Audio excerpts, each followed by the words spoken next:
તલની એકદમ પતલી ક્રિસ્પી પાપડી જેવી ચીક્કી બનાવવા માટે સૌપ્રથમ અહીં મેં 250 ગ્રામ સફેદ તલ અને 250 ગ્રામ ગોળ લીધો છે અને હવે ગેસ પર એક પેનમાં તલને ઉમેરીશું અને તલને શેકી લેવાના છે। હવે માત્ર 4 થી 5 જ મિનિટમાં તલ શેકાઈ જાય એટલે એક ડીશમાં કાઢી લઈશું અને હવે પેનમાં ગોળને ઉમેરી મેલ્ટ કરી લઈશું। અહીં ગેસની ફ્લેમને મીડિયમ જ રાખવાની, નહીં તો ગોળ મેલ્ટ તો થઈ જશે પરંતુ પાયો બરાબર નહીં આવે।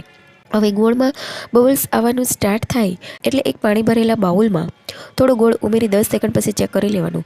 જો આ રીતે આસાનીથી ગોળ તૂટી જતો હોય અને ક્રિસ્પી થઈ ગયો હોય એટલે તેમાં શેકેલા તલ ઉમેરી ગેસની ફ્લેમને બંધ કરી દઈશું અને સરસ મિક્સ કરી ફર્શ ઉપર એક પ્લાસ્ટિકની થેલી મૂકીશું અને તેની ઉપર તલ ગોળનું મિશ્રણ ઉમેરી ઉપર બીજું પ્લાસ્ટિક મૂકી વેલણની મદદથી ફટાફટ પતલું વણી લેવાનું અને તેની ઉપર પિસ્તા સ્લાઇસ ઉમેરી વણી લેવાનું અને પિઝા કટરની મદદથી પીસીસ કરી લેવાના।